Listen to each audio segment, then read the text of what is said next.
Hey everyone, I'm Megyn Kelly. Welcome to the Megyn Kelly Show and happy Monday. There has been massive political fallout, international and domestic, to the Oval Office showdown Friday afternoon between President Trump and President Zelensky. I mean, we experienced that together live here on the air. If you watched us live on SiriusXM, it was stunning. And of course, it was obvious that it was going to be a big deal. And, you know, I have to say it's been a predictable reaction from these leftists, but there have been some very interesting new twists. We will spend some time breaking it all down for you in just a bit, how it went off the rails and who was really behind it. Who is really behind making it go off the rails in just a bit. But we are going to start the day on a lighter note because the Academy Awards were last night. And the reason it's interesting, I didn't watch it. Maybe I didn't watch it. But my team watched it. And I've spent the morning watching clips and getting up to speed on it. And the reason it's interesting to discuss is it's almost like a cultural touchstone in some ways. Like, where are we? What's too far? What's not far enough? How are we still absolutely, crazy when it comes to wokeism? How loony are we? How loony are they? What are they celebrating? What are they not celebrating? It's just sort of like a little window into Hollyweird. And as a result, some of the rest of us. I'll tell you what the biggest outrage was of the whole evening. The whole evening. Where was Reagan? Reagan, not nominated for Best Picture. The Mark Joseph biopic on Ronald Reagan. And the reason why? They didn't qualify under the weird DEI standards that Hollywood has. You have to have like 38% of the cast and or crew be LGBTQ or also women or BIPOC. It's like you're not eligible to win that award unless you have quotas met. On your it's ridiculous. They got robbed. That's my own opinion. Okay, but there was a lot of drama. There's a lot actually that went down that I found quite interesting, and I think you will too. So we're going to start there. Joining me now, influencer and commentator Link Lauren and Christian Toto, host of the Hollywood in Toto podcast.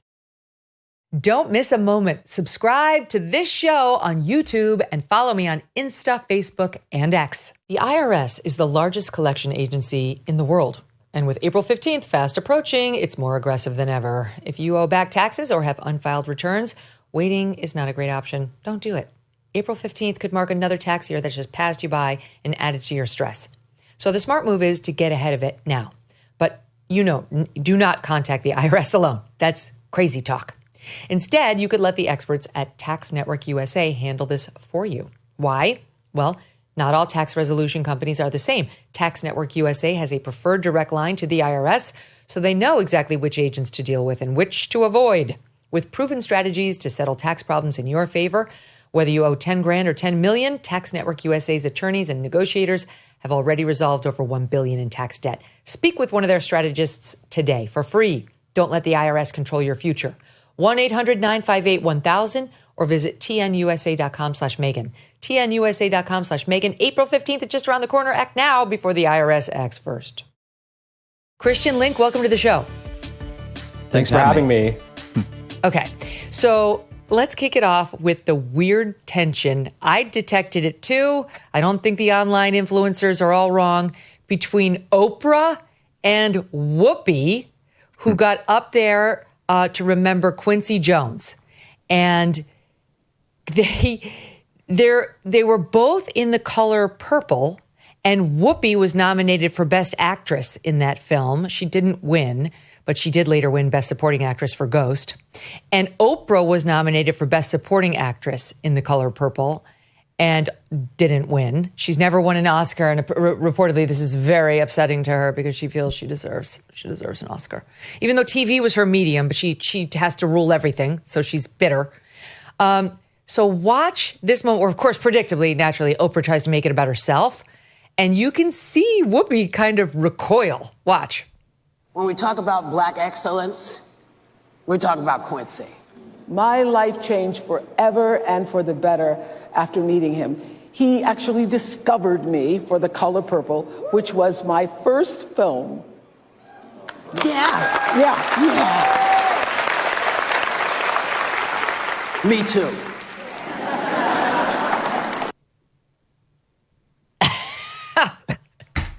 you can see Whoopi like kind of pull away from her while she starts talking about herself and the color purple. Oprah does. And then Whoopi gives her a couple of claps like, oh, yeah, go Oprah. This one isn't about you. And then says Me Too, which is kind of like the Me Too thing is very interesting because she was the bigger star. She had the bigger role. But with Oprah, Christian, it's all about Oprah. I don't know if the stage was big enough for those two egos, so that's part of the problem here. It is amazing that you're there to honor someone, and all you can think about is, how do I honor myself? How do I raise my brand up in this precious moment? It's amazing. It's right on par with these celebrities. It's just not about the movies. It's not about the celebrities. It's about me, get my close up. I need my time. So I'm not shocked by any of this, but seeing Whoopi Goldberg outside The View is a little refreshing because you do remember she did have talent back in the day, and she is actually a good actress and a a good performer. Definitely. You catch her in The View, and you're so it's right. Shocking. You forget that she actually is a very good actress. She was great. And I remember Jumpin' Jack Flash. I loved that movie. That was so fun. And then, of course, Ghost, she was wonderful in that. And not to mention The Color Purple. And I definitely sensed her being like, what are you doing? The pull away, the fake clap thing. And then, Me Too, Link, which seemed to be you were like, second billing at best, Oprah, in that movie, which was mine. Absolutely. And I also have to say, I think Whoopi Goldberg's stylists were sabotaging her. I don't know what the hell she was wearing. She looked horrible. And when I saw Oprah come out on stage, it really was a moment where I thought Hollywood has learned nothing. These liberal Hollywood elites have learned absolutely nothing. If we remember, Oprah Winfrey came out a week before this election and said, if Donald Trump wins, if Kamala Harris loses, we will never have another election. This is the final election. Women are going to get sent back to the dark ages. Well, have women lost any rights since January 20th? No, but these rich elite celebrities, they like to virtue signal and pledge loyalty and fealty to Palestine and Ukraine. What about the homeless people outside the Dolby Theater that they stepped over in their ball gowns and their diamonds and jewels? These people are full of shit. Oprah, you have less clout than ever before. Nobody cares. You have no influence. And we saw that on November 5th. Goodbye. Yes, that's right. You and I have more influence on the public dialogue than she does. Here, speaking of that, Selena Gomez. It was like weeks ago that we saw the my people, the immigrants, evil Trump, the children. Here it is. Just as a refresher, we'll watch a little. I just wanted to say that I'm so sorry. All my people are getting attacked. The children. Okay, you remember. Okay, but Link, she's made a speedy recovery because good news is last night she appeared in her custom Ralph Lauren number that was complete with her dress. 16,000 drops of glass and hand-sewn Rosemont crystals arranged into a lattice pattern made by a team of 12 Italian artisans who airbrushed the glass. She also brought the bling, wearing a platinum collar necklace with a 10-carat pear-cut diamond drop pendant alongside diamond earrings and a handful of rings. That's not even counting what she wore here at the Vanity Fair after party, which was her custom black sequins column gown by Armani Privé, accessorized with her Bulgari jewelry and her necklace especially standing out as a focal piece. What immigrants! Selena Gomez, you're also full of shit. When she was like, my people are getting attacked. Are your people Tren de Aragua and MS-13 gang members? If those are your people, you have a $35 million mansion with about 25 guest rooms. You haven't taken any of them in since that ridiculous, cringeworthy video. And like you said, Megyn, Selena Gomez, she seems to have recovered. She's dripping in diamonds, in jewels. But this goes back to what I was saying. These celebrities love to just virtue signal and tell us how to live our lives, but then they go out there and do the complete opposite. So I want to send Selena Gomez to Guantanamo. I want to send Whoopi Goldberg, Oprah. We don't need these Hollywood celebrities. And I really feel a majority of Americans care less and less about these celebrities. I mean, I used to watch all the movies. I would love the Oscars. I haven't even seen a single one of the movies. But then again, I'm more into American classic films like Mean Girls and The Hangover 2. Yeah, yes, I have to say, last night with my family, we watched Braveheart. It was great. We watched that instead of the Oscars. That was an actually great movie. Wait, on the subject of the hypocrisy, Julianne Hough, the Dancing with the Stars lady. I don't know why she's there, but she's there. Okay. She Her gets ABC up contract. and goes for woke number one. I'm the wokest of them all because they have this poor schlep do the land acknowledgement. Here she is. We gather in celebration of the Oscars on the ancestral lands of the Tongva, Tataviam, and Chumash peoples, the traditional caretakers of this water and land. We honor and pay our respects to indigenous communities here and around the world.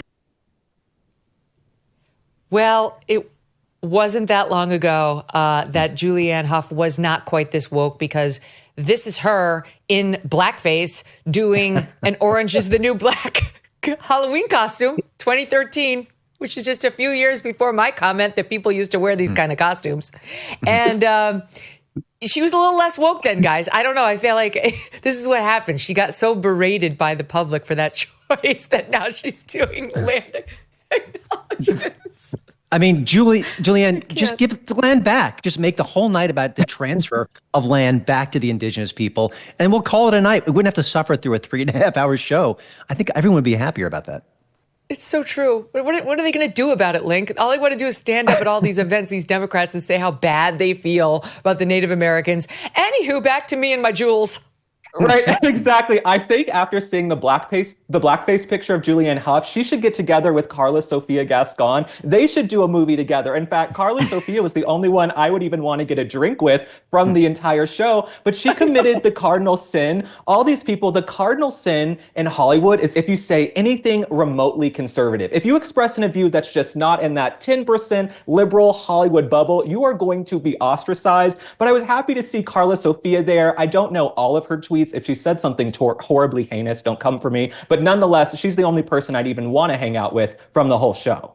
Yes. Okay. So we are going to get to the movies in a second, but I just want to stay on some of these interesting side issues. Here's my question for you, Christian. Where was the clothing? Where were people's clothes? Kylie Jenner shows up because she was the date of Timothée Chalamet, who's all the rage. I'm not going to lie. I thought he was more Link's type. I did not know that he was into women. I didn't. But time will tell. But in any event, he shows up with Kylie Jenner. He's too scrawny for me.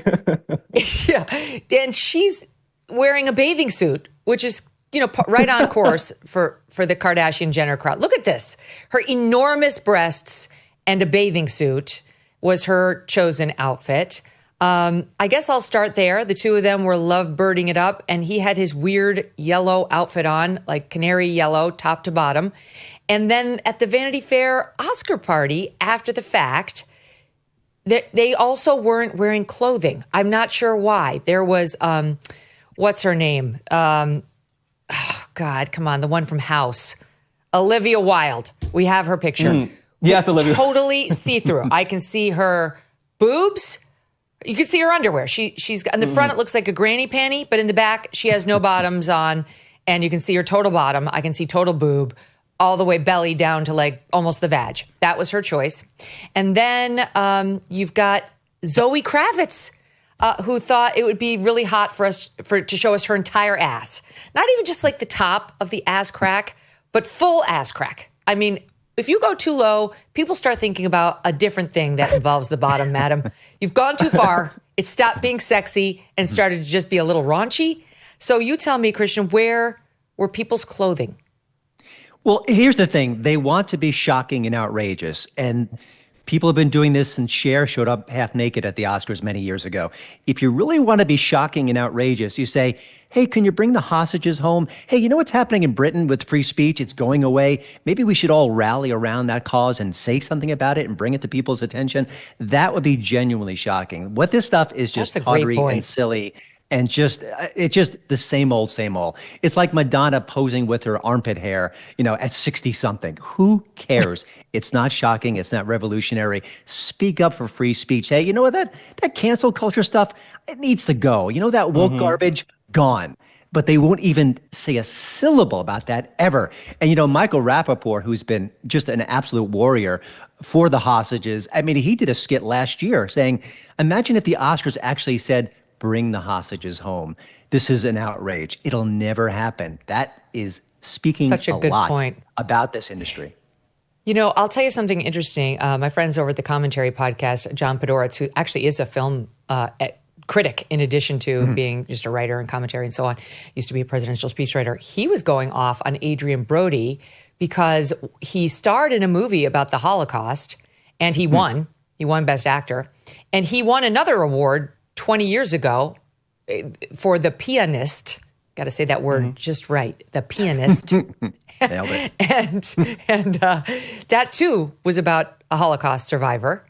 And Podhoretz, you know, justifiably, Commentary is a Jewish magazine, was like, yeah, maybe you would have had a word about like the Holocaust and maybe more than just one passing reference to anti-Semitism. Like you had to check that box at the end.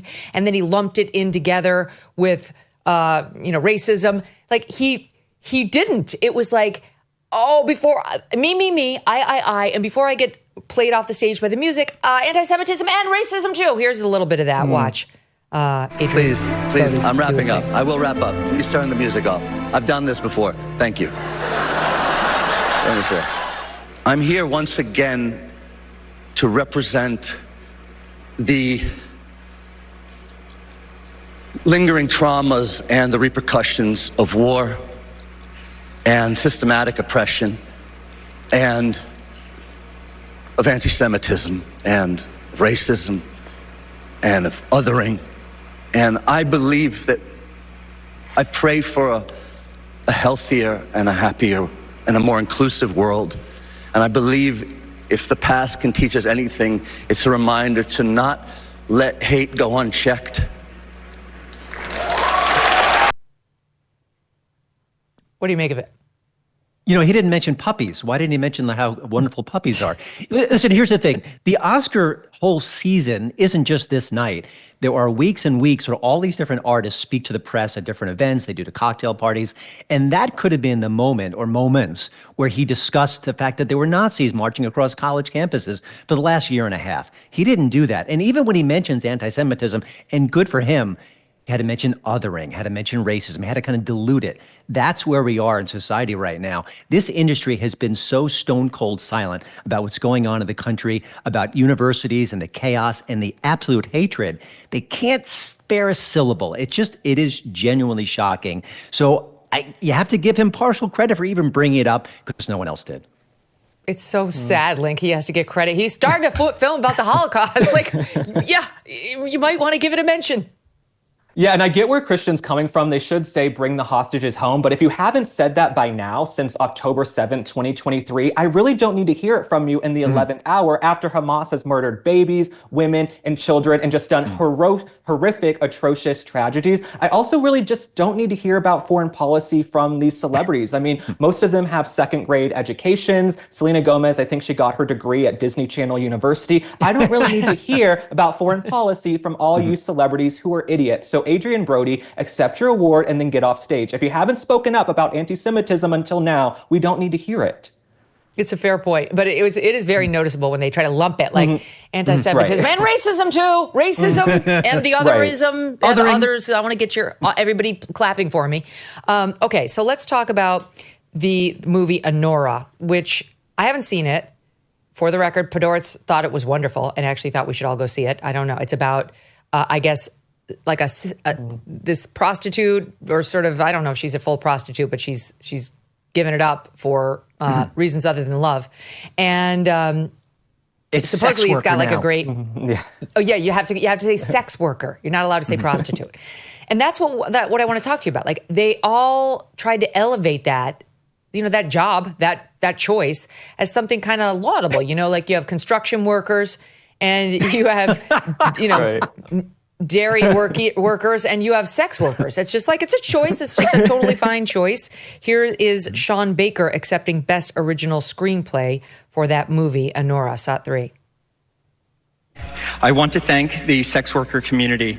They have shared their stories. They have shared their life experience with me over the years. My deepest respect. Thank you. I share this with you. And then here's Mikey Madison, who accepted the Best Actress award for the same movie. also just want to again recognize and honor the sex worker community. I will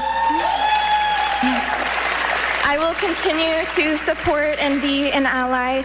All of the incredible people, the women that I've had the privilege of meeting from that community has been one of the highlights of this entire incredible experience. She wants to honor the sex worker community, Link? Absolutely. I mean, I just found out last night that the movie was Anora. The last year I thought it was Menorah and was just happy a Jewish film had been nominated at the Oscars. Turns out it's not Menorah, it's Anora, and is about sex workers. So maybe I should have watched some of the films. Now, when it comes to prostitutes and sex workers, I think it's perfectly fitting this movie won 5 out of the 6 awards it was nominated for, because almost all those actors and actresses, they are basically prostitutes and hookers themselves. They get dressed up, they go out there, say lines, they say a bunch of bullshit, you pay them, they'll put out whatever you want them to. So they're all basically sex workers in the audience as well. What I was really dismayed by is that Demi Moore didn't win. You know, for the last year, we've been hearing about Demi Moore and this knockout performance. I hate to say it, it was sort of Demi Moore's last chance to win a huge Best Actress award. And so I was a little disappointed that Mikey Madison won and beat out Demi Moore. My one piece of advice to Demi Moore, you look beautiful, and I know your name is Demi Moore, but you need to be doing Demi less cheek filler, because the Mars rover can see those things. Yeah. Yes. Oh, can I just say something about that? Because I saw the same thing. Demi Moore, she got some sort of strange thing done to her face a couple years ago. Remember, she was walking in, I think, the Balenciaga, one of those massive brands, runway shows, and she looked shocking. There had been so much work. And then she went to a surgeon who undid that, and she looked much better. She started to look normal, just like a normal woman again, and she looked great. And she's starting to drift over again. It's starting to happen again with the cheeks in particular, Link. Well, the one thing I'll say also that I found really hypocritical is that they keep saying, Demi Moore, she's defying beauty standards. She's defying age standards. She's so beautiful at 62. 62 is not old. People are beautiful at any age, but it was so hypocritical because Hollywood, they're the ones who created the age and beauty standards that are so unrealistic. So you guys created these standards, and then Demi Moore tries to keep up, and now she's being praised. It was a bunch of tomfoolery. And like you mentioned about Kylie Jenner, she's sitting there with her surgicalized body. She's the same age as me, and she's been under the knife 20 times allegedly, but I don't know what, we should be expecting from Kylie Jenner. Here's look Demi at Demi Moore there. Look at her. She's starting to look different. Yeah, the cheeks are too much. I have a message to my fellow women. It is okay to have lines on your face. It's fine.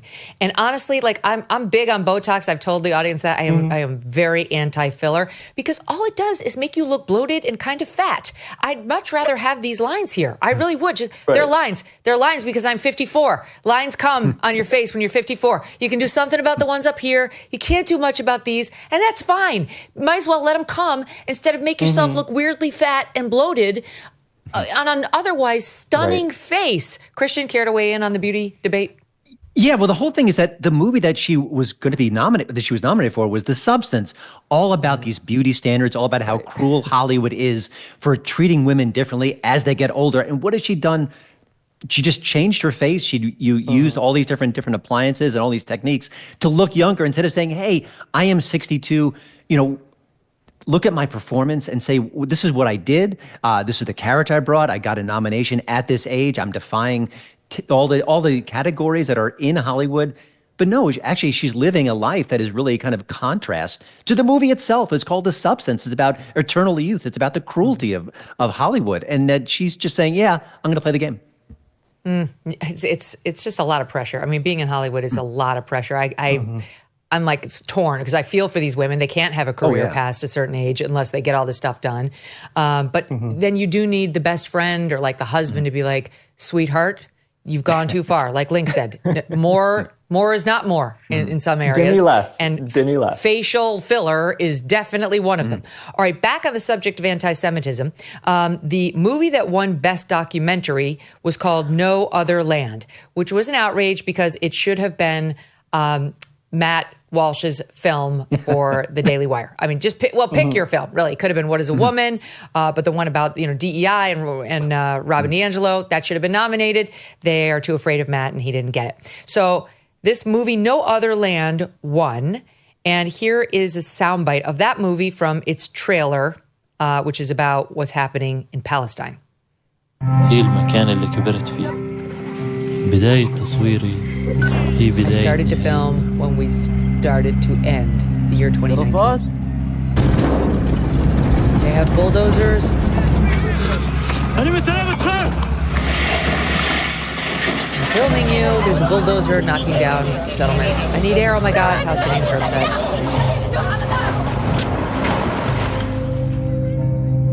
I don't want them to take our home.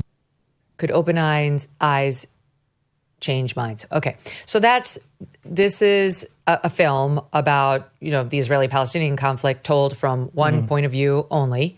And it won Best Documentary. And this is how they sounded when they went up to accept it. Stand by. Shot 12.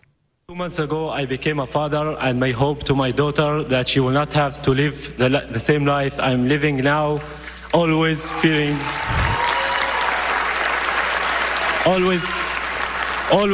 settlers' violence, home demolitions, and forest-built displacements that my community, Masafir Yatta, is living and facing every day under the Israeli occupation.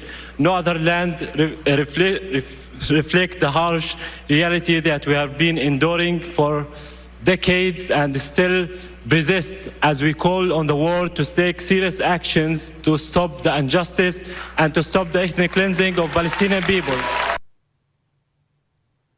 Okay. And then you got more of it when their director got up there as well. Okay, you get the gist. So all the time in the world for that kind of messaging. And then again, contrast Christian with the Adrian Brody anti-Semitism and racism and othering against all of it. That's about as much as the Israelis or Jews in America got.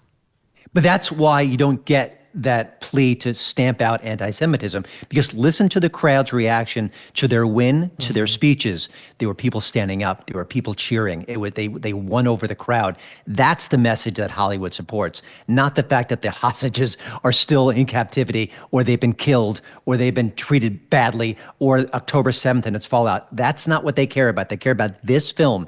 It says everything about the industry today, and none of it is good. I was shocked, Link, that Emilia Perez did not. Anora was the big winner about the, quote, sex worker. But I was shocked that Emilia Perez did not win the Best Picture award, because it's been winning. And it's about this Colombian drug cartel lord who decides to go trans and, quote, becomes a woman. And then it turned out that guy he was nominated as one of the best actresses, even though it's a man, said a bunch of things that sound, right-wing-ish, and got canceled because, while, arguably offensive, I think the real sin, as you pointed out earlier, was the principles, the underlying principles are more right-leaning, which is not okay. But Emilia Perez did get one big win. Zoe Saldana won for Best Supporting Actress. She's the one in that ridiculous clip that we always play when the guy's like, vaginoplasty, yes! Yes! Rhinoplasty, yes! And so she won, and here's a bit of that in SOT 16. Mommy!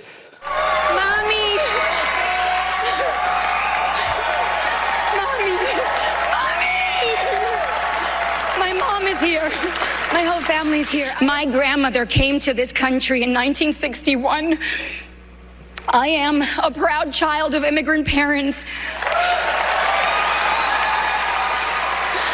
with dreams and dignity and hardworking hands. And I am the first American of Dominican origin to accept an Academy Award. And I know I will not be the last. She's no dummy. That's exactly what you should do if you want to get in Hollywood. Is it not, Christian? You get up there. Oh my gosh. And you, immigrant, Dominican, first ever. I think Lake and Riley's family might disagree with that speech. Listen, what this is, and the great actor Nick Searcy mentioned this to me a while ago, and it really stuck with me. These are all not just speeches, they're auditions for the next part. This is them saying, I am with you, I think like you, please hire me for your next gig because I can, reflect your values. That's what a lot of this is. And, what Hollywood doesn't do is it doesn't distinguish between illegal immigration and legal immigration, because we don't object to legal immigration. It's a beautiful, wonderful thing. But they blur the lines on purpose. They do it all the time. And,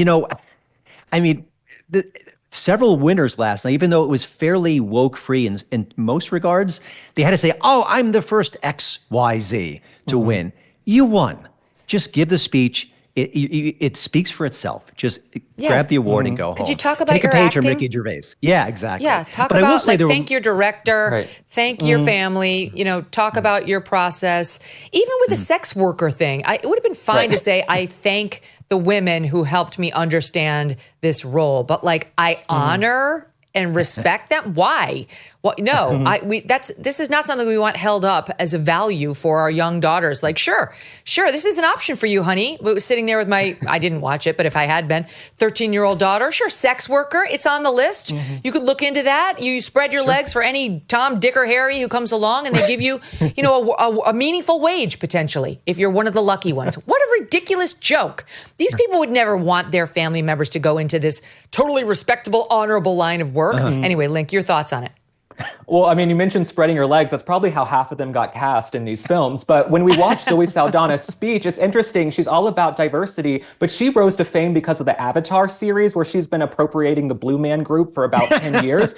So Zoe Saldana also, she really underscores this theme in Hollywood, where they love diversity, Black, Asian, Latin, Venezuelan, Dominican, whatever she is, but they don't like diversity of thought. So you can be from any nationality, ethnicity, but if you express a view that goes against their dharma, their dogma, if it's not a liberal, elitist, progressive view, then you're going to get ostracized. And that's what we saw with the transgender actress. Now, as for that movie, Emilia Perez, I'm not shocked it didn't win Best Picture. Who wants to go see a transgender opera? Nobody wants to go see this. Hollywood will continue fading into irrelevance. They will fade away off the cliffs of California unless they embrace the 77 million Americans who voted for Donald Trump. If they don't embrace half the country or even these millions of independents, they are going to continue disintegrating. There's a reason people aren't going to movies. It's not because we suddenly became lazy. It's because the movies suck.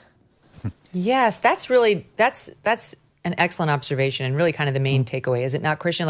Do you remember, I remember when I was a young lawyer, I was practicing newly as a lawyer in Illinois. It was 1995. And there was this great guy I knew who was on Michigan Mile in Chicago. He had this great apartment that overlooked the twinkly lights of the Chicago downtown and Lake Michigan. And he had one of those player pianos that plays itself. It was just so fun. And he used to have this big Oscar celebration every time the Oscars were on. And we got invited. They ordered in the best Italian food and there were drinks flowing and it was so fun, and everybody wanted to see who won because we had all seen the films and we knew the actors and we didn't hate them or think that they hated us. It's a totally different dynamic now where you're like, I'll check the clips. I haven't seen any of these and I'm pretty sure we all hate each other. By the way, okay, so the movie that won it all last night, Anora, $15 million at the box office U.S. That is a pittance. Whoa. That means that no one has seen it. But by the way, whenever I tweet about the Oscars, it is my job. It's what I do. Everyone who responds to me says, oh, I'm sorry, taking one for the team. I'm not watching. Thoughts and prayers. I mean, it is ridiculous. People are actively not watching the Oscars. And like you said, back in the day, you make a party, you have a pool, you say, who got the most nominations right? It was fun, it was exciting, it was a celebration of all the movies we just watched. And now it's like, oh, I haven't seen 8 out of 10. I haven't seen 9 out of 10. I saw Dune Part 2, and that's it. It is so disconnected from the public. And listen, it shouldn't be this movie was the best, made the most money, and that gets Best Picture. It shouldn't be that way, but the disconnect is profound. And I'm looking forward to hearing the ratings. I suspect they'll be pretty low, but they've shrunk so dramatically from about 10 years ago. People don't care. It is not a cultural institution. It's dying. And now it may actually go onto Netflix from ABC, which is another sort of step down the ladder. Wow. Go ahead, Link. Well, I was going to say Rachel Maddow makes $10 million more a year than what Anora made at the box office. Just to put it in perspective, Rachel's making $25 million, and you're telling me Anora made $15 million at the box office? Nobody cares about these movies. And my comments said the same thing, Christian. They're like, you must be a martyr or a masochist for watching the Oscars. I said, yes, I'm doing it for you guys. I don't want to be doing this. I'd rather be waterboarded by ISIS than watch this show, but I'm here doing it for you. You're a giver, both of you that way. Right. I'm going to end on this. There was finally a tribute by Morgan Freeman to the great Gene Hackman, who died under very strange circumstances, which are still being investigated. The latest out of Santa Fe, New Mexico, is that They believe his pacemaker last had a hit, in the recording. It gets recorded on February 17th, which means they had been lying there for 10 days. Dr. Baden was on Fox News, famed forensic pathologist, suggesting he thinks maybe Gene had a heart attack and the wife possibly was like frantically trying to get heart medication, blood pressure medication back in the bathroom to save him maybe, and had a slip and fall or had a heart attack of her own.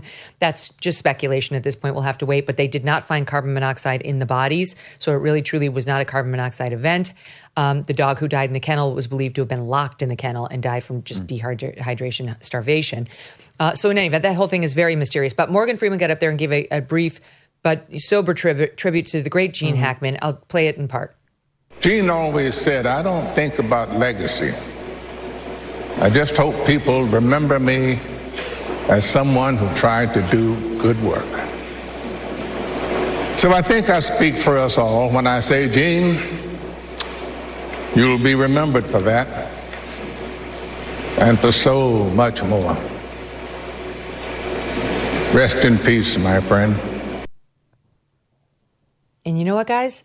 The reason we all feel like, oh, Gene Hackman, even though he's a 95-year-old man, we knew he was going to die at some point in the next, not too distant future, is because he was from an era of Hollywood where we all loved him. He did Hoosiers and French Connection and Unforgiven and The Firm. And he never took a side. In fact, there's a great clip circulating of him saying I'm a Democrat, but I really loved and respected Ronald Reagan, or something to that effect. It was just a different time. And it was a time that allowed us all to enjoy the art coming out of Hollywood.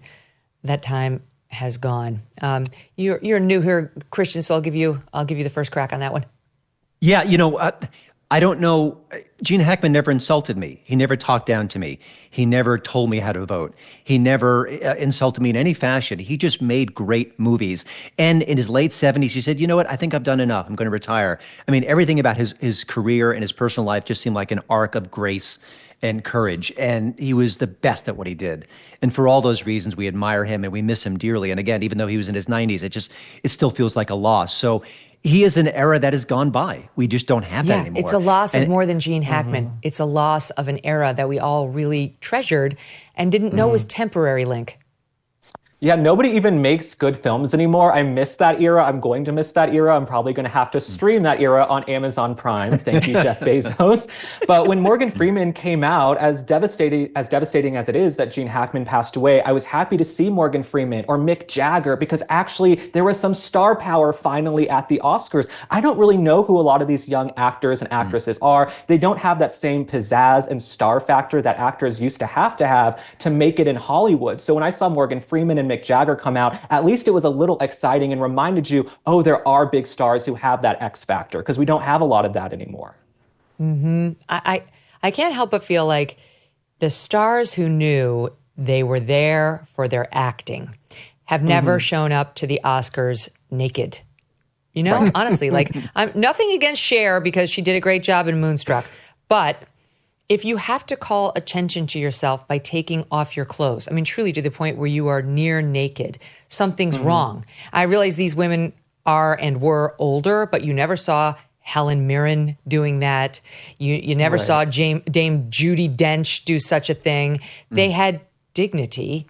They had class. Even Gwyneth Paltrow, when she won for Shakespeare in Love, she had the beautiful, strapless ball gown. She looked very pretty. I've never seen her go for the cheap trick like that. Now she sells vagina candles on her website, but that's different. That's a different thing. The point is simply, when you're taking off your clothes to get attention, get people talking about you, you've taken a sour turn. It's time to reevaluate, your life's choices, because today we should not be talking about Zoe Kravitz, who is extremely talented, her ass crack, right? We should be talking about her. Anyway, okay, guys, thank you both so much. My pleasure. Thank you, Megyn. Oh, the pleasure was all mine. Okay. Up next, we have Andrew Klavan. He is, of course, a very famous writer, and many of his books have been turned into, and he's written Hollywood screenplays. We'll get his take on it, and we will take a deep dive on that Zelensky meeting, and you will hear things here you have not heard everywhere over this weekend. You know how much my family and I love our dogs. Yes, even sweet Strudwick. Cannot imagine life without them. They've got a great life, but some dogs are not so lucky. This is why I'm so glad to tell you about Delta Rescue. It's the largest no-kill, care-for-life animal sanctuary in the world. They have rescued thousands of dogs, plus cats and horses too. They provide all the animals with shelter, safety, and most of all, love. And they've been doing it more than 45 years now. Delta Rescue relies solely on contributions, and giving can bring tax benefits too. Speak to your estate planner about how you can grow your estate while helping animals in need, and check out the estate planning tab on their website to learn more. We love our Thunder in Strudwick, but would like other dogs who need love to find it too. Visit deltarescue.org today to learn more. That's deltarescue.org.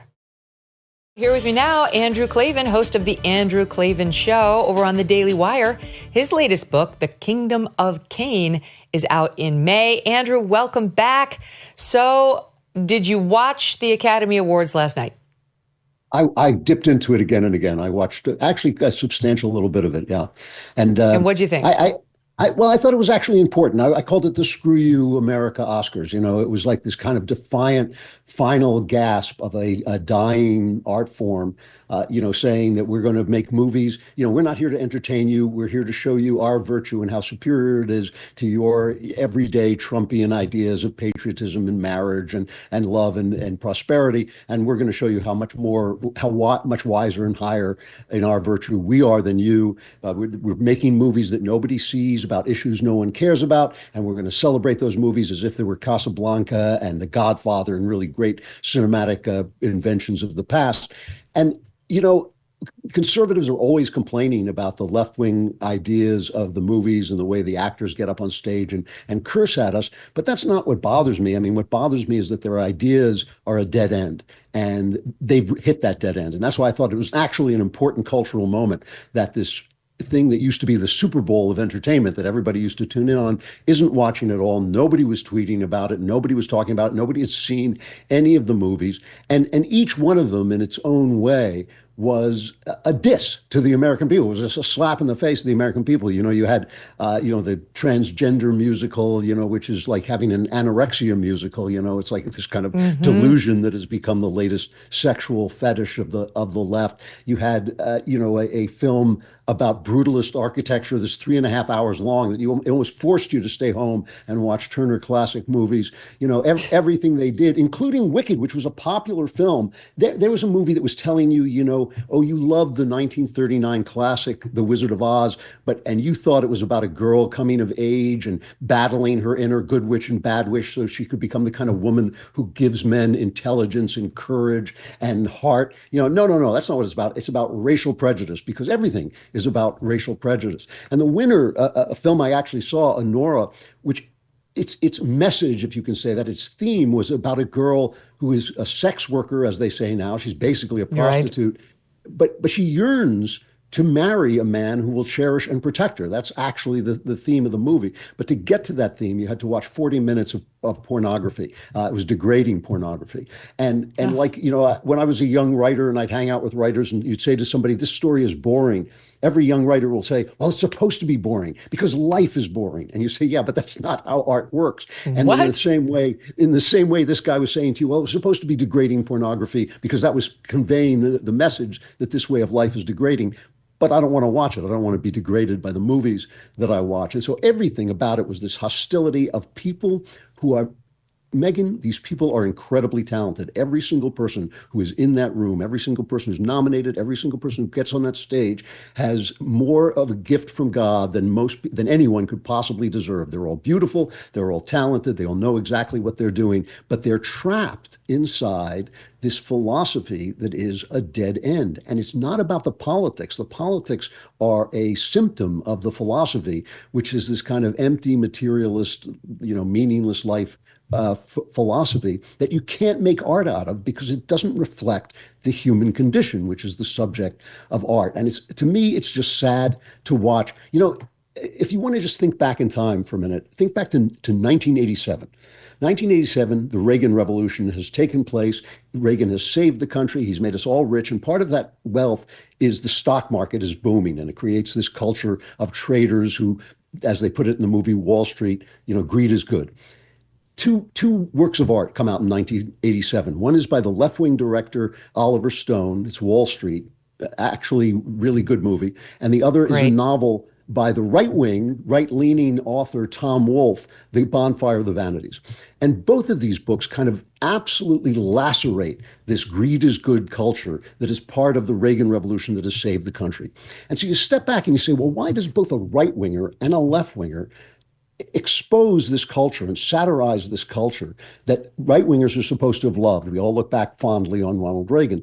And the reason is life is really complicated. It's really complex. And so capitalism is this beautiful engine of wealth and creativity and competition, but it also reduces all of us to consumerists and to little Scrooges. And the Wordsworth had a line at getting and spending, we waste our powers. And that is true of capitalism too. Life is complex. So complex artists on both the right and the left were capable of having free and open minds enough to create works of art out of the moment we were in that were also complicated and also made us look at ourselves in new ways.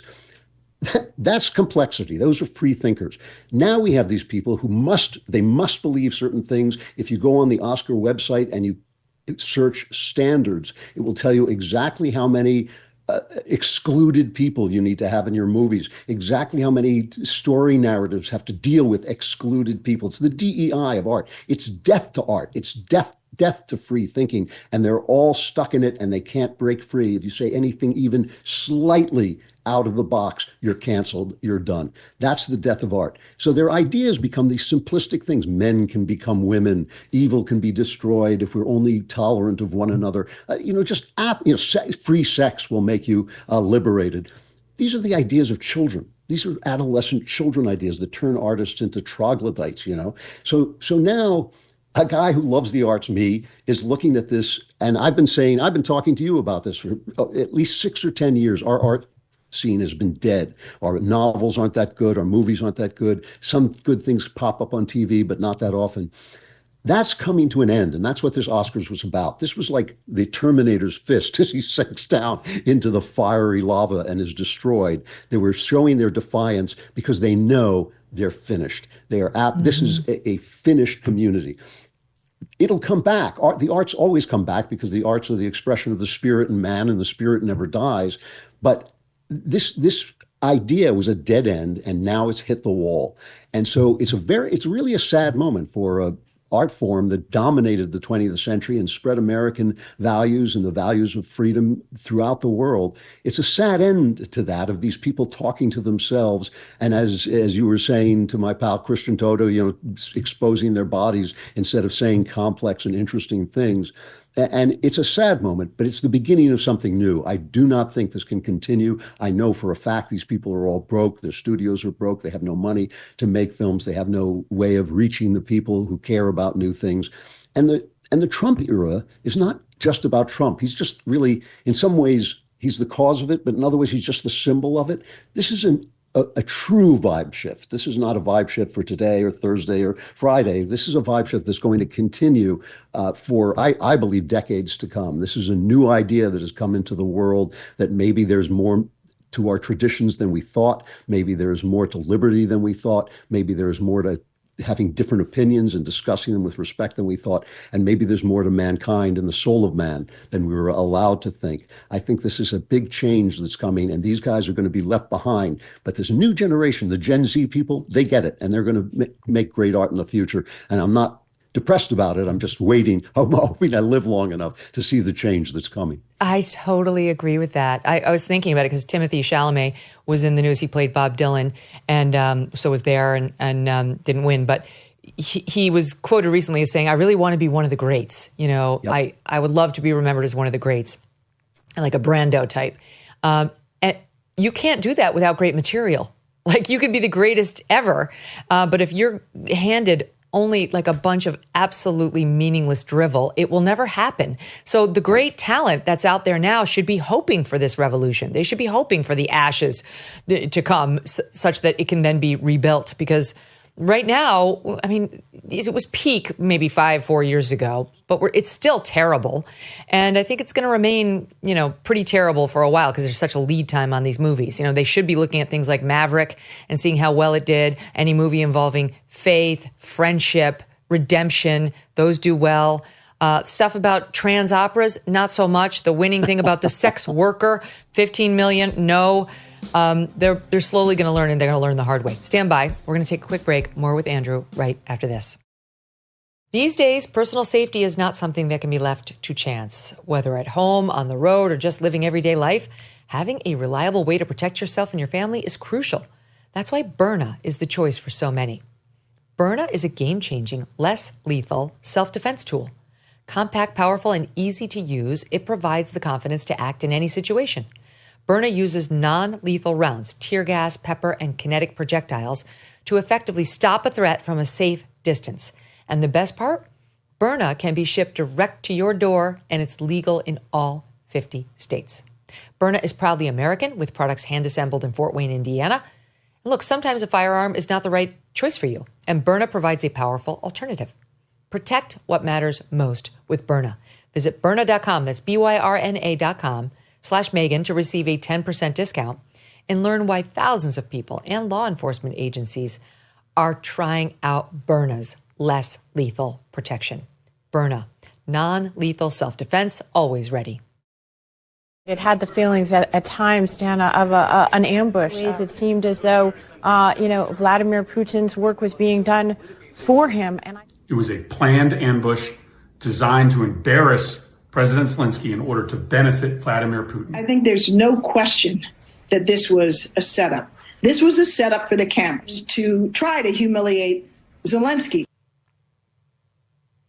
Welcome back to the Megyn Kelly Show. There you heard media and Democratic leaders continuing and repeatedly calling Friday's blow-up at the White House an ambush of Ukrainian President Volodymyr Zelensky by President Trump and Vice President Vance.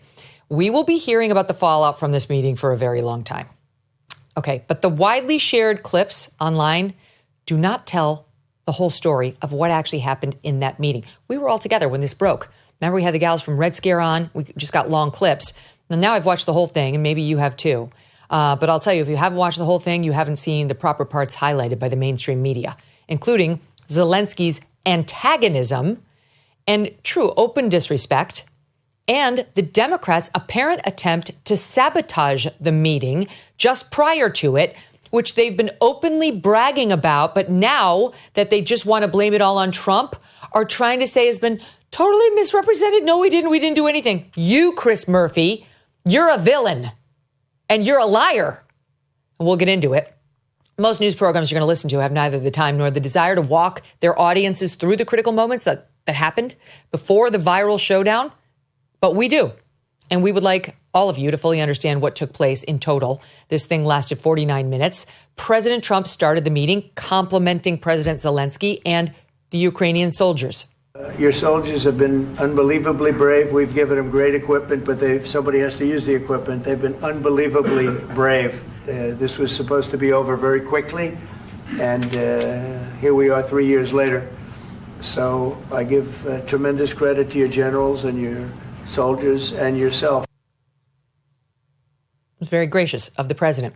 He told Mr. Zelensky it was an honor to have him in the Oval Office. Trump's doing the right thing there. He's glad-handing. He's paying him compliments. He's showing him respect. Mr. Zelensky, in return, thanked President Trump for the invitation and said he hoped the minerals deal would be the first step to real security guarantees. He then took out a series of photos to show President Trump. They pictured Ukrainian prisoners of war held in Russian captivity. It was Mr. Zelensky's way of saying to President Trump, this is who you are dealing with. President Trump looked at the photos, expressed sympathy, and said that's why we need this war to end. Contrary to what critics will have you believe, it was President Zelensky who publicly challenged President Trump in his face first, several times, in fact, in front of the cameras. Mr. Trump repeatedly kept his cool. Mr. Zelensky openly disagreed with the president when talking about Europe's contributions to the war. Watch. Europe really helped. President Trump said that they made less support, but they're our friends and they are our very supportive partners. They really gave a lot, Mr. President. They did. They gave a lot, but they gave much less. No, Much less. No. No. No. Okay.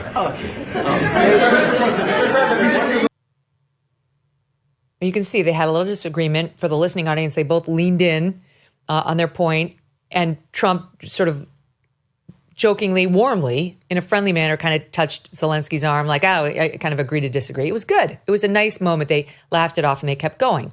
A few minutes later, President Zelensky again publicly challenged Mr. Trump over his assertion that Russian President Vladimir Putin never broke a deal with Ukraine during Trump's first term in office. 25 times he broke a ceasefire. But he never broke to me. He never broke to me. No, you were the president. You were the president during. He never broke to me. In 2016, you've been the president, Mr. President. You've been the president, but he had, of course, not with you, but he had during those periods, he had conversations with our side. And we had Normandy format, the France, Germany, Ukraine, and Russia. And he broken 25 times. That's why we will never accept just ceasefire. It will not work without security guarantees. Security guarantees, maybe President is right about this document and other, but this document is not enough. President Zelensky spoke for several minutes on this topic, making his case for why he does not trust President Putin. President Trump did not interrupt him once. It happened one more time before the big blow up. And let's be honest, every diplomat knows there is risk in doing this to another world leader. And in particular, if that leader is Donald Trump. He does not like to be confronted in this manner, and that's completely acceptable and normal. Look at how Benjamin Netanyahu handled the time with Joe Biden. You don't think he wanted to punch Joe Biden in the face many times when he came to visit the White House over what he was saying? But he handled himself with charm, with respect, with dignity, and never openly antagonized the guy from whom he was asking so much. Okay, so Zelensky went at it again, having already gotten away with this a couple of times. He decided to press his luck. This time, he even went so far as to accuse President Trump of getting his information in the form of propaganda directly from President Putin. A lot of cities have been destroyed. There are a lot of cities that are not recognizable. There's not a building standing. No. And a lot of things have to happen. You have to come and to look. No. We have very good cities. Yes, a lot of things have been destroyed, but mostly cities alive. Ukraine is fighting and Ukraine lives. This is very important. And maybe it's Putin is sharing this information that he destroyed us. What's that? So he interrupts President Trump as he's speaking, and then says he's wrong, only to then admit that Trump is right. There has been a lot of destruction, but there are cities that are still intact. Well, Trump didn't dispute that. What's he doing? He's poking the bear over and over.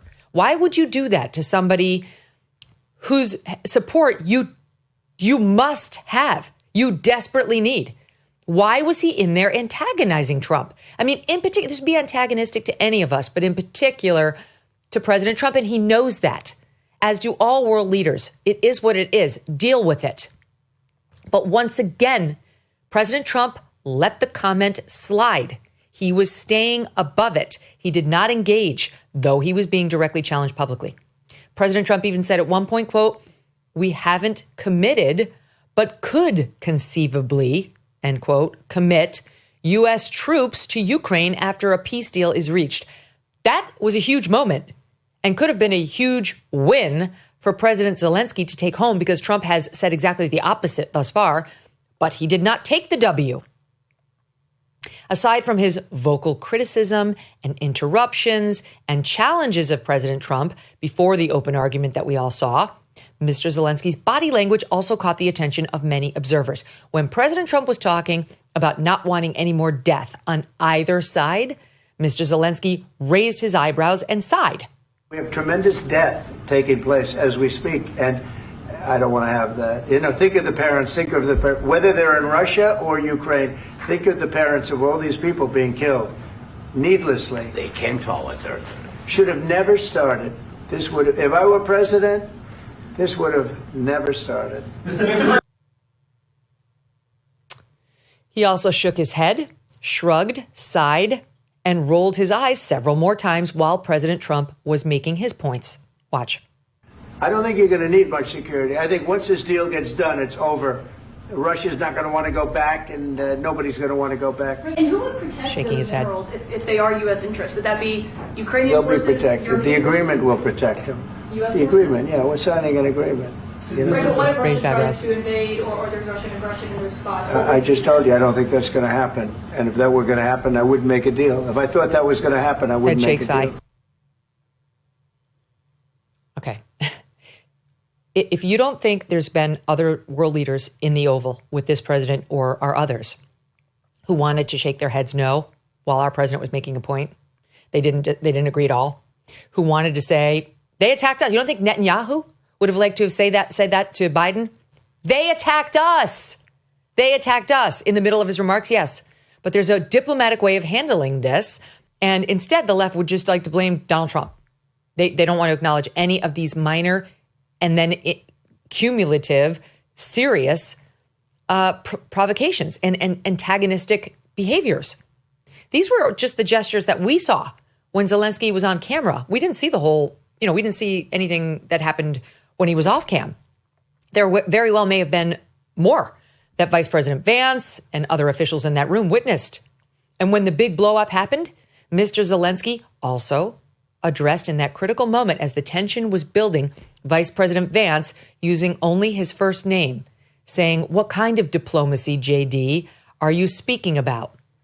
It was an informality that could be used in a warmer moment, like JD and I had lunch and really made a lot of progress. That wouldn't be totally out of line. But in a moment that is tense and in which you can feel there's an argumentative dynamic, you don't address the sitting American vice president as JD.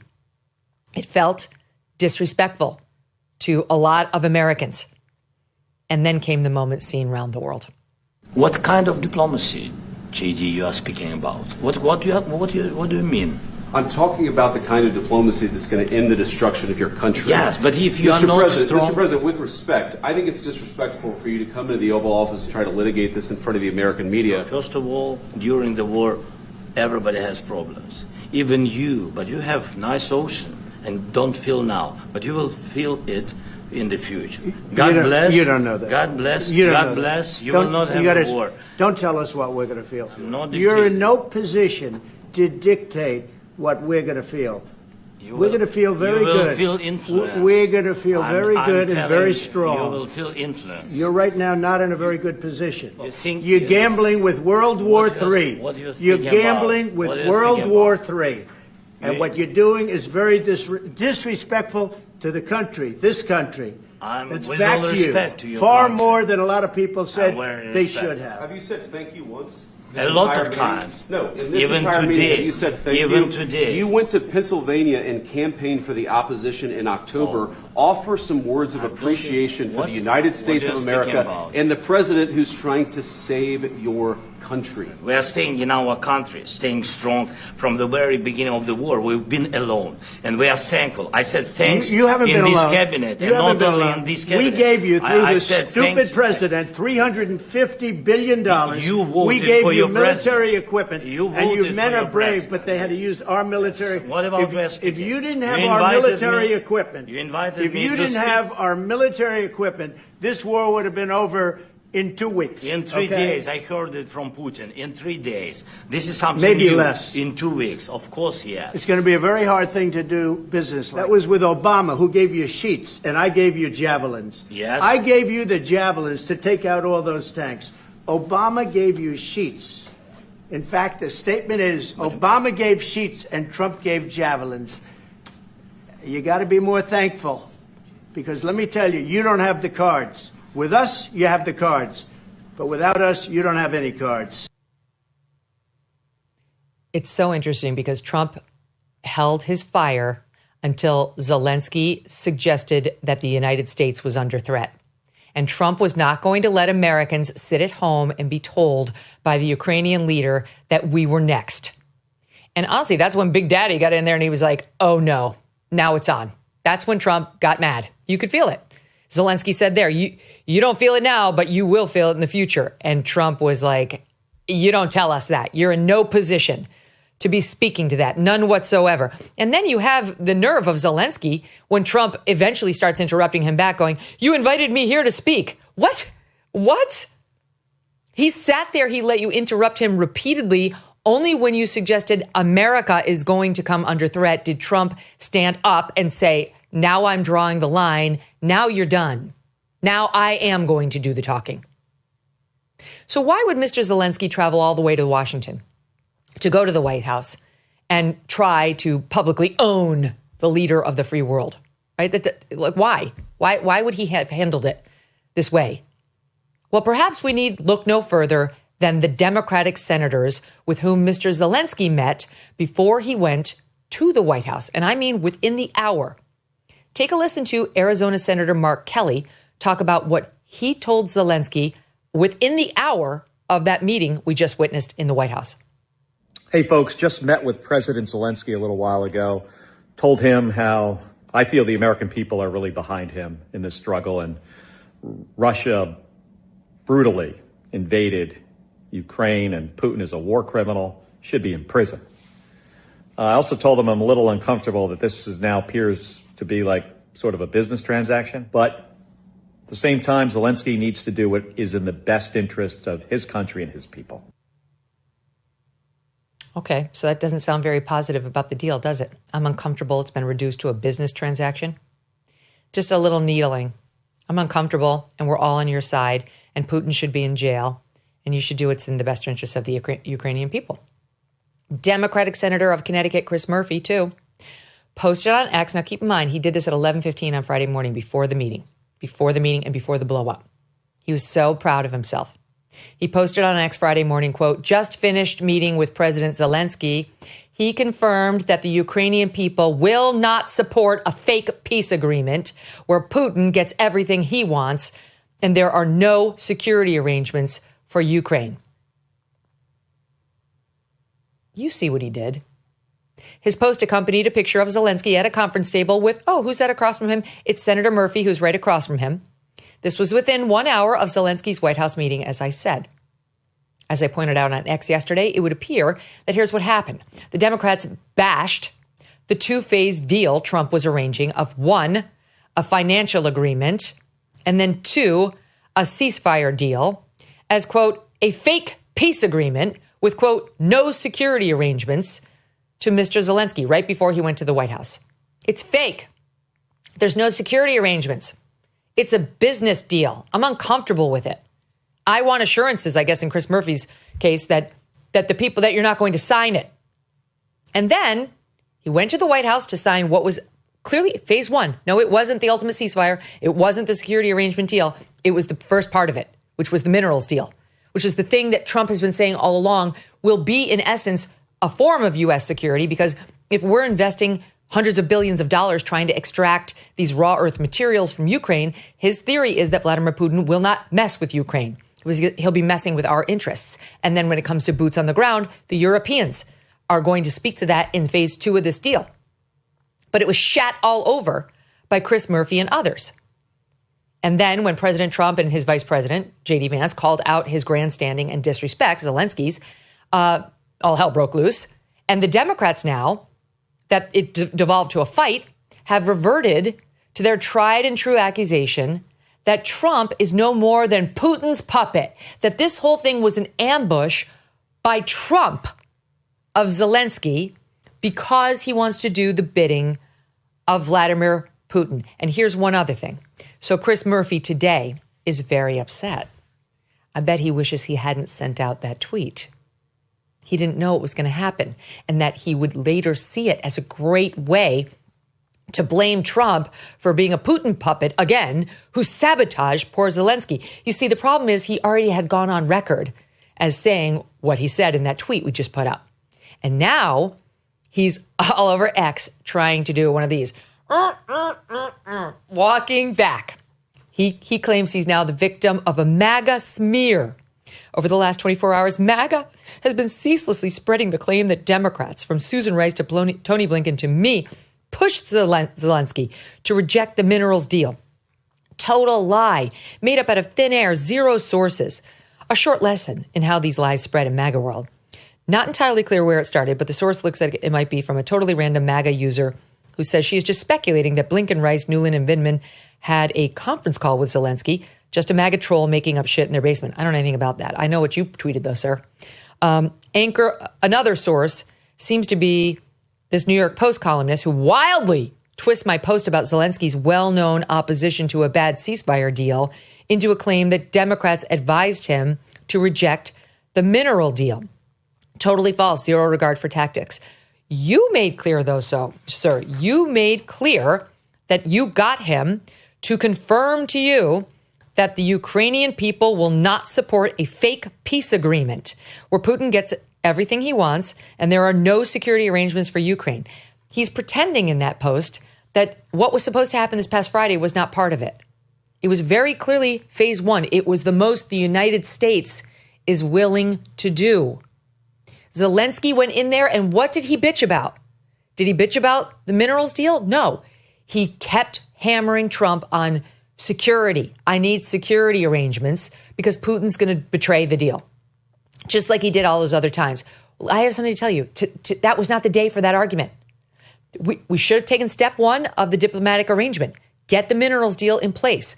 Step two, we can argue about security. And the Europeans are going to have to step it up. That's what Trump's been saying all along from the start. But who primed him to go in there and try to queer the deal over step two, which we are not at yet? It was you, Senator Murphy, and your Democratic friends. How do I know that? Not from some random Twitter account. I don't know what you're talking about. I didn't see that at all. From you, sir. You put it out there before you knew that it was result in a story that would be covered around the world, and your dirty hands would be obvious for all of us to see. Back with me now, the Daily Wire's Andrew Klavan. Andrew, your thoughts on it all? Well, first of all, that was an excellent analysis. I mean, the old media has been depending on the fact that most people are going to watch the 10 minutes of fireworks at the end of the conversation, in which you couldn't really tell who started it all. But it was absolutely clear, if you watched all 40 minutes of it, that it was Zelensky who was looking for a fight, and he got one. And what this was, I think, is an error cascade. The Democrats think they still have the media firepower to convince America to spend its fortune in a war that never ends.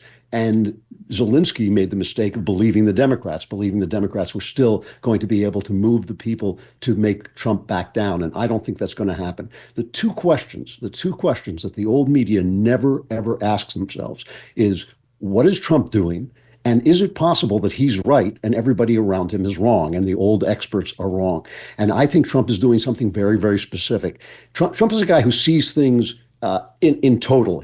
Everybody says he's a gut politician, but he's really a gestalt politician. He's a guy who can feel the room in a big way, and he's not actually parsing things. And sometimes he doesn't always express himself clearly as to what he's doing, and maybe he doesn't always see entirely what he's doing. But the big thing in Trump's mind always, I believe, is China.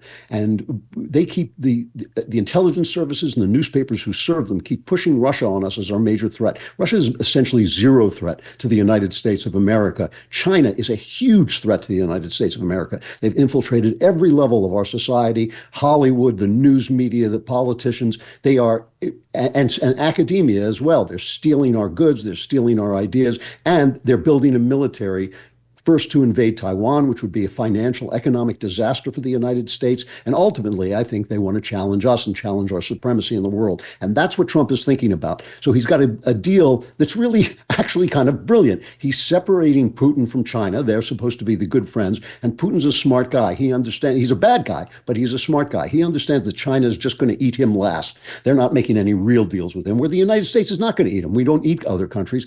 He can actually do well befriending the United States insofar as that's in his interest. And they don't understand. And then he's going to take this mineral deal with Zelensky, which is going to make up for the fact a little bit that Taiwan is our source of these rare minerals, right? And so if China actually blocks Taiwan, we won't have them. So he's actually setting that up. Trump is actually setting that up in advance, which gives Zelensky the security guarantees that he needs, because if we're in there, we are going to fight to defend the country. So all of that was actually, I think, a brilliant long-term plan. We're not the country we were in 1945. In 1945, our enemies were shattered, and our allies, who are also our competitors, were actually blown out of the game by the World War II. We were the dog. We were the king dog in that world. But now we're in debt. We've been riddled with socialist ideas that have weakened us. We've been riddled with unsuppressed migration that's weakened us. And Trump knows it. And what Trump is trying to do is he's trying to pull back on our obligations, cut spending over here through DOGE, and also hopefully eventually through other means, and get ourselves back in a situation where we're no longer spending more servicing our debt than we are spending on our military. At that point, he can start to stand up to China. Right now, he's kind of being nice to China because he doesn't want to start a fight. But ultimately, his plan is to block China from taking over this country and taking away the American supremacy that has kept the peace low these many years. So Trump is actually way, way ahead, I think, of people in the State Department and certainly people in the news media who are not just fools, but also corrupt. There may well have been a plan to blow this meeting up, but it was on Zelensky's side, not on Trump's. Zelensky thinks that Trump will back down and continue to support this war. I don't believe it. And if Trump does pull his support, Zelensky's going to be gone in a couple of days. I loved hearing Keir Starmer, the PM in Britain, saying, we're going to form a coalition of the willing and we're going to put boots on the ground. Boots are all they've got in England. Their entire military is the size of our Marine force. They're not going anywhere. They're not going to do anything that's going to help Zelensky over the long term. America can help them if we have skin in the game, if we have that rare mineral deal. This reminds me a little bit of Reagan in Reykjavik when he walked away from the meeting with Gorbachev and everybody said he's causing World War III. And in fact, he was stopping World War III and winning the Cold War in that minute. I think I looked at this. The minute this happened, I cracked up. I actually laughed out loud because I could tell you word for word what the media was going to say. And I'm willing to bet cash money that Trump's popularity rating goes up significantly in the wake of this. We are so tired of being everybody's daddy. We're so tired of paying for you to borrow the car, but when you break the car, we have to pay for that too. We're so tired of not being thanked for the peace we have kept in the world and being dissed by Europe, who just sits there doing nothing to help themselves. The other aspect of Trump's plan is to get Europe to start to pay for its own defense. All their wonderful welfare programs, their free healthcare and all that, they're paid for by us because we pay for their defense. If they have to pay for their defense, that also makes us stronger because then we have an alliance that can stand up to China when they come. None of this about Russia is about Russia. Russia is a spent force. It's a paper tiger. It's all about China. And Trump is doing exactly, I think, the right thing in trying to make a deal and get out of it. And just one last thing is any president, Biden, whatever that woman's name was who ran for president, any president was going to give Putin some of what he wanted because he's just more powerful than Ukraine. It's what we're doing here is cutting losses. No one's walking away winner. Russia's suffered a lot too. They've had a lot of losses. I'm not saying that it's not a serious thing to have Ukraine having given up part of its country, but this is a long, complicated relationship between these two. And the United States has been meddling over in Ukraine for the better part of a decade. And what Trump is trying to do is just stop that and say, we're out, we're not doing that anymore. And we need to cut the losses. We're not going to keep funding a war that's going nowhere. That's just, it's about a body count now. We're out. Like, you need to be out. I hate to bring you this reality, but you're not going to get the parts of your country back that Putin took. And we're not going to have some, amazing deal where you feel really satisfied. What we can do is help rebuild Ukraine by our economic investment. And the Europeans say that they will provide a security force to help deter Putin. And Zelensky's not satisfied with it. Well, that's the deal you have. That's what we're willing to offer. So a couple things on what you said. One, there was a poll. Our pal Mark Halperin, he put out a poll with, hold on a second, I'm trying to find Wick. Yeah, with Wick. And where is that in my packet? And in any event, it showed serious support for the way Trump handled himself there. They believed that Trump comported himself well, and they were not with Zelensky. I think it was 47-38 in Trump's favor in the way people reacted to how that went down. And then secondly, so it's not just about Chris Murphy, because there were other Democrats in that meeting too, but he's just the smarmiest one, because there he was like, look at me. I told him, like, this deal effing sucks. I want an assurance that the Ukrainian people and you are not going to support it. and he calls it the peace deal. Okay, so he's not talking about the minerals deal. Well, it was all part of the same journey. It's a package. So then he realizes, oh, wow, there's a big fight in the Oval, and I can just blame that all on Trump, and I'm going to accuse him of an ambush, and that's even worse for Trump. That's better. But shit, I wish I hadn't sent out that tweet. Wish I hadn't sent that out. Oh, no, this is a MAGA smear. And so what he does on Friday after the blow-up is he goes to X. He writes this: what just happened in the Oval was a planned ambush, right? Planned ambush. He had no role in torquing up Zelensky or getting him to a place where he knew he had to go in there and throw down. This is a bad deal.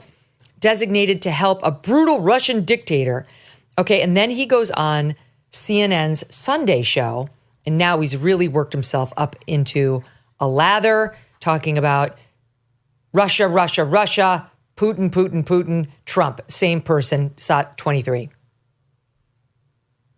It is absolutely shameful what is happening right now. The White House has become an arm of the Kremlin. And the entire pretext for that meeting yesterday was an attempt to rewrite history in order to sign a deal with Putin that hands Putin Ukraine. Donald Trump wants us to have our closest relationships with despots all around the world because that makes it easier for him to transition America into a kleptocratic oligarchy where Elon Musk and Donald Trump rule and steal from the American people.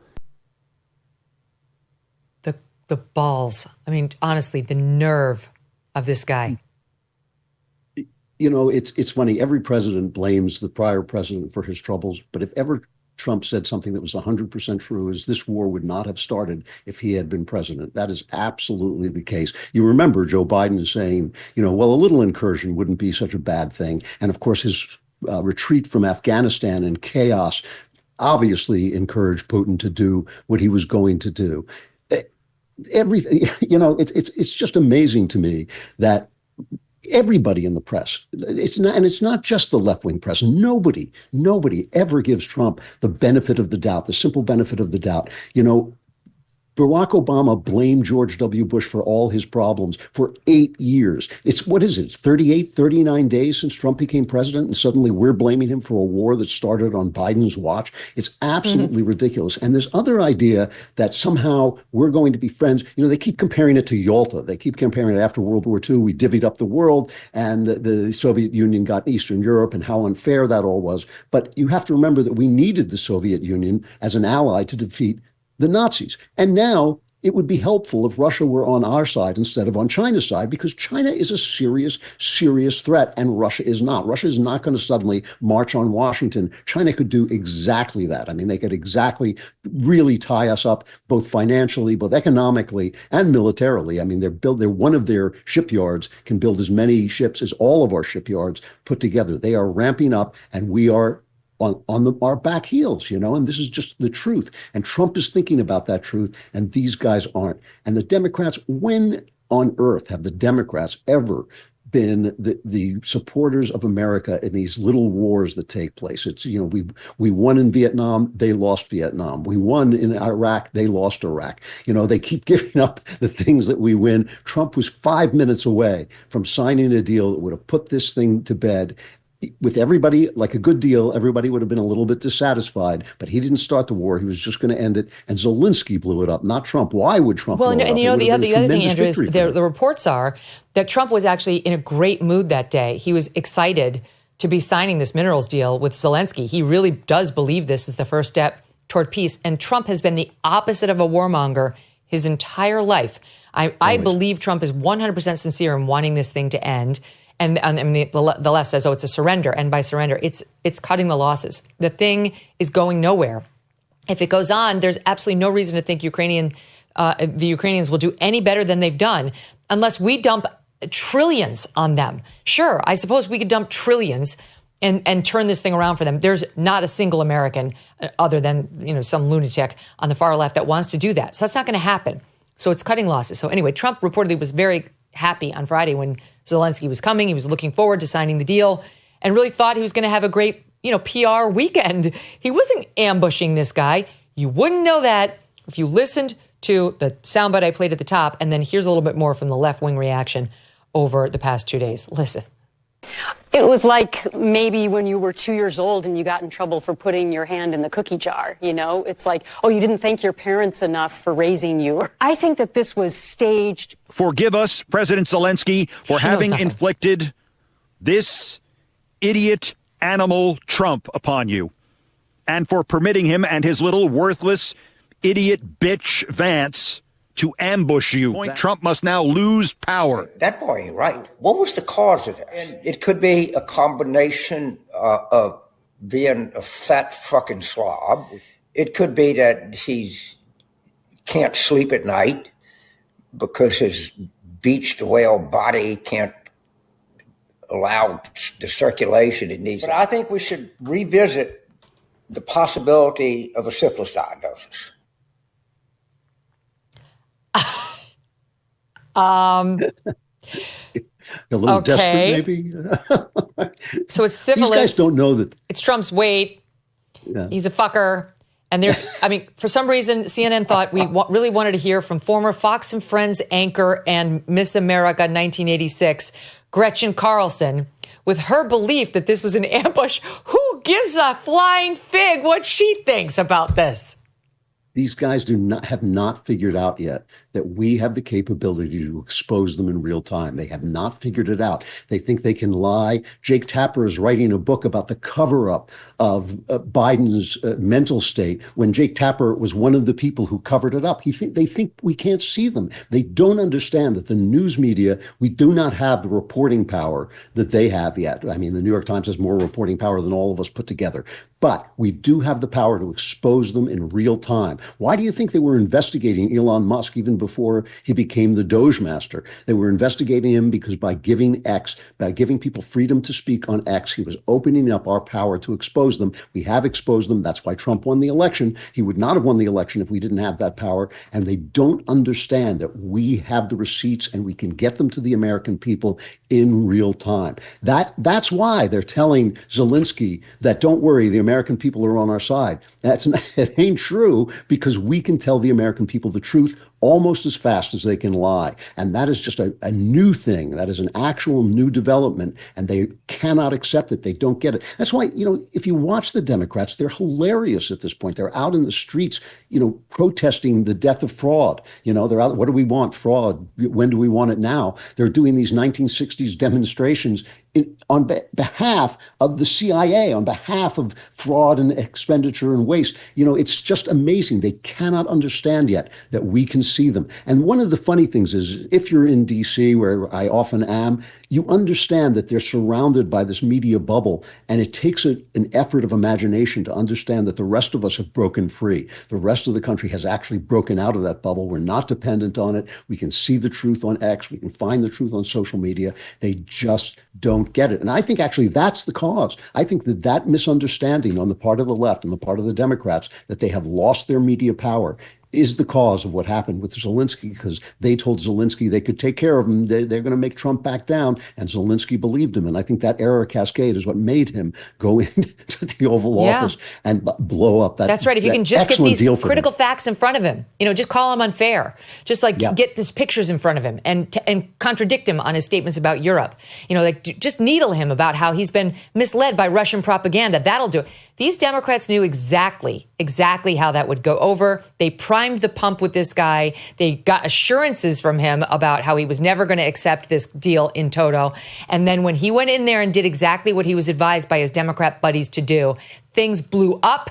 Cue the Democrats running to the TV cameras on Sunday saying it was an ambush by Trump. He was the person who set somebody up in that room, not Zelensky. They're so disgusting and dishonest. And by the way, that's why, even if people didn't know all the back and forth, they knew they didn't like what they saw. Some 62% of those involved in that poll I mentioned between Halperin and Wick, 62% found Zelensky's behavior offensive. It ranged from slightly to very on the scale. And 78% say they do support a negotiated peace deal. That's a separate poll. That's from Quinnipiac and Marquette. 70% support a peace deal, and only 41% of the American population believes that our support for Ukraine is too much. I mean, what I'm trying to say there is it used to be just 7%. Now it's 41%. Believe we've gone too far for Ukraine. My point is the support for this war is going like this. A support for a peace settlement is going like this. And by almost 2/3, the American populace believes Mr. Zelensky was rude and offensive in that meeting. So Trump is winning. All his positions are spot on. They line up with the mood of the American electorate, which is what he represents. And this ambush is the new Russia. It will fail. I got to take a quick break. Don't go away. Stand by. More with Andrew right after this. You might have heard about the new brand called XXXY Athletics. They're the only athletic brand that is standing up for women's sports. It was founded by former elite gymnast and longtime Levi's executive Jennifer Say. Jennifer was the first gymnast to speak out about the abuse in women's gymnastics. And then she pushed back on lockdowns and closed schools during COVID. And for that, she was canceled by corporate America. So she started her own brand, XXXY Athletics. And this is the only athletic brand that actually knows men cannot become women. Amazing. And the fight is not over, folks. The brand's not a gimmick. They make world-class products, including super soft sweats and performance wear, including leggings and workout tees that hold up to the toughest workouts. Go to thetruthfits.com to check it out. Use the code MK20, and that'll get you 20% off. Thetruthfits.com and the code MK20. Support brands that align with your values. Thetruthfits.com, code MK20. Andrew, like a bad penny. Another Andrew's back, a bad Andrew. Andrew Cuomo. He just keeps resurfacing. And this time he wants us to make him New York City mayor, even though he's a disgusting, terrible person who had a direct role in causing the deaths of some 8,000 New York nursing home patients, thanks to his order that required the nursing homes to take COVID-positive patients without doing any testing. He took the sickest and put them right in the heart of the most vulnerable populations of New York, and people did die. And in my opinion, that is squarely on him. And then he undercounted the number of dead in New York nursing homes by at least half to cover up the numbers. Why? Because his political ambitions saw him, in his own mind, becoming the next president of the United States. And amazingly, that scandal did not tank him, nor did the fact that he closed New York City schools for a year, New York schools for a year, nor did the fact that he went soft on crime or banned fracking, did not doom him. What doomed him was the Me Too allegations that came up against him after all this. Really, it was just the straw that broke the camel's back when some 11 or 12 women went on the record saying he'd felt them up or behaved inappropriately with them. And Letitia James, the New York AG, came in and said, it's real. He's got a serious problem. And then he tried to tell us all it was because he's an Italian. He's an Italian. And I'm here to tell you that my pop-up was 100% Italian.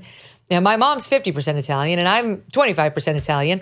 And being Italian does not make you feel people up inappropriately or behave inappropriately at work. I'm just going to tell you right now, I know this. I mean, my pop-up never touched a woman inappropriately. Andrew, he was a great Italian, and screw you for disparaging my people in this way and for thinking you can come back and we need you. Is this the best we can do for New York City, Andrew? It's an amazing thing that people like Anthony Weiner ran for mayor of New York. It's amazing the people who run for a city that is basically owned by the Democrats. It's kind of like what's happening in California, where Gavin Newsom's polls remain high no matter what he does to that state. He drives it into the ground, and Gavin Newsom still is getting good polls. Andrew Cuomo was a terrible governor. He's a terrible human being. I hear from everybody I know who covers him. He not only did, as you say, take action that resulted in the deaths of all those older people in their homes. He also said things during the pandemic that really should come back to haunt him, and I hope they do. I mean, stuff like when he said, "Oh, there's nothing worse than death." If the alternative to closing everything down, to masking everybody, to making people get I was in New York where you had to get carded to get into a restaurant and prove you'd had the vaccine, and you have to do that because the alternative of death, and what can be more than death? And I thought, dishonor, not being free. There are a lot of things that are worse than death. I mean, death is bad, but it's not the worst thing. Living in disgrace is another thing that's bad. He also also said at one point, and this is, if I were a Democrat, if I were a Republican, this is a video I would run forever. When Trump said, "Make America Great Again," he made a speech in which he said, America was never great. It was never that great. Oh my God, we were terrible, we were racist, we were sexist, we were all these terrible things. It was never great. I would play that over and over again, because people who feel that way, they are entitled to their opinion, but they should not be governing the country at any level. People who do not love this country should not be governing the country at any level. It's the thing that absolutely baffles me about Democrats. When you let people pour across the border, nobody seems to ask them, who benefits from this? What American benefits from people pouring across the border like that? It's like they do not care about the people who hire them, the people who are supposed to be their concern and in their care. They do not care. And Cuomo is just like that. The real problem New York has is that the Republicans have never bothered to build a structure that can take them on. So it's always like one guy, Lee Zeldin, somebody kind of trying to break through without the support of the Republican Party, because Republicans, as we know, have a tendency to give up when the going gets tough. The minute things look hard, we'll never win back California. We'll never win back New York. But in fact, the last time New York was in this kind of descending state, the way it is now, Rudy Giuliani took the city over and was one of the probably the greatest mayor the city ever had. And that can happen again if the Republicans get their act together and if they find a candidate. As the old saying goes, you can't beat someone with no one. I think Andrew Cuomo is finished. I'm sorry he got Me Too'd, because he deserved to be taken out for a million other reasons. He and Letitia James hated each other. That nursing home scandal, that's what had Janice Dean, so up in arms for years. And it's because her husband's parents were both killed in New York nursing rooms by COVID. And they went in 2.5 weeks before this order. There's Sean Newman with his parents, who I knew personally, and I know Janice and Sean very, very well. I mean, she's one of my closest friends. And he is the dearest, most wonderful guy you will ever meet in your life. And he wrote a letter to his fireman union and went off on this. I mean, I'm very proud of him, because Sean, unlike his wife Janice, is shy. Like, he's reserved. He doesn't not like being out there publicly. He wants to fight fires, and now he fights terrorism, and that's what he wants to do. But he is so pissed about Andrew Cuomo. Please remember this, people. When you are looking at Andrew Cuomo as the only name you know, and now trying to reinvent himself as a moderate, which he's not. And here's Sean telling his union, I want to express my opposition to Andrew Cuomo's candidacy or any attempt by him to return to public office. He calls him disgraced, says he's corrupt, dishonest, and uses well-known intimidation tactics to get his way. He goes on to talk about what happened with his parents being sent into the nursing homes, and it was just terrible timing. And he said, we were very angry about that order sending the COVID-positive patients into the nursing homes. We were angry for the reasons that it was sent out, which was designed to be in the best interest of healthcare executives and officials, not an aging population with compromised immune systems.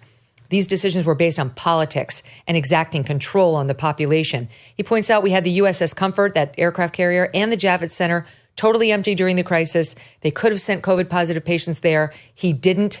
The hospitals were packed. The nursing homes were packed. Andrew Cuomo sent them into the nursing homes with the elderly population.